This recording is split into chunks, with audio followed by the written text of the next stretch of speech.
किसी भी नई तख्लीक की बुनियाद एक आइडिया तो ही होता है, लेकिन अगर ये आइडिया ही चोरी हो गया तो फिर क्या? जनाब, इसके तहफ़्फ़ुज़ के लिए हुकूक मिल्कियत दानिश या जिसे इंटेलेक्चुअल प्रॉपर्टी राइट्स का कानून कहा जाता है वो मौजूद है। इसके बाद ये सवाल पैदा होता है कि इंटेलेक्चुअल प्रॉपर्टी क्या है?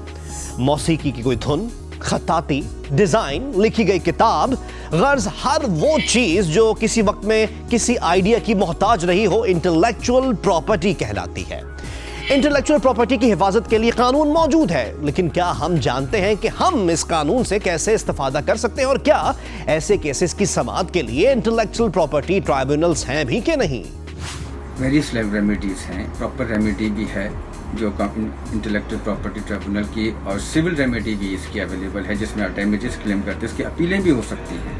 लेकिन क्या इंटेलेक्चुअल प्रॉपर्टी की समझ और तशहीर ना होने से पाकिस्तानी मईशत मुतासिर होती आई है? हमारी जो एक्सपोर्ट्स है माशी तौर पे उसको जो है बहुत बुरा असर पड़ रहा है। पाकिस्तान की एक्सपोर्ट सिर्फ जो है 22-23 अरब डॉलर है, और आज जो है वो वियतनाम, बांग्लादेश से भी बहुत पीछे चली गई है। उसकी सिर्फ एक वजह यह है कि पाकिस्तान में इस तरह की चीज़ों को जो है वो नहीं दिया जाता इंटेलेक्चुअल प्रॉपर्टी राइट। मौसीकार के लिए उसकी धुन एक सरमाए की हैसियत रखती है।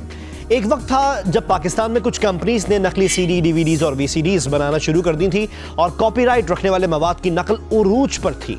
यही वो दौर था जब पाकिस्तानी पॉप और रॉक भी कहीं गायब होने लगा था। पायरेसी का मरहला तो बहुत हमारे लिए जो पूरी इंडस्ट्री है, म्यूजिक इंडस्ट्री, फिल्म इंडस्ट्री, उसको किल कर रही है। पाकिस्तान में किताबों के हवाले से भी कई मसाइल हैं। कुतुबीनी को फरोग और अच्छी किताबें तहरीर करने वालों की हौसला अफजाई बहुत ज़रूरी है।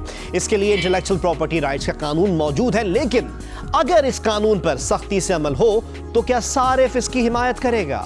खास तौर पर तालीम के शोबे में बहुत महंगी किताबें होती हैं और तालिब इल्म उन्हें अफोर्ड नहीं कर सकते, उसका भी इलाज होना चाहिए, लेकिन उसकी पायरेटेड बुक्स छापना जो है वो जुर्म है।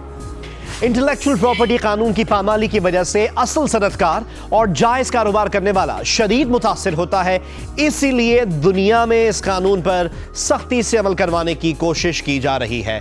जिन ममालिक में इस कानून के जरिए इंसाफ नहीं हो रहा, उनको इस कानून के फरोग के आलमी इदारे कारकर्दगी बेहतर बनाने के लिए तंबीह भी करते हैं।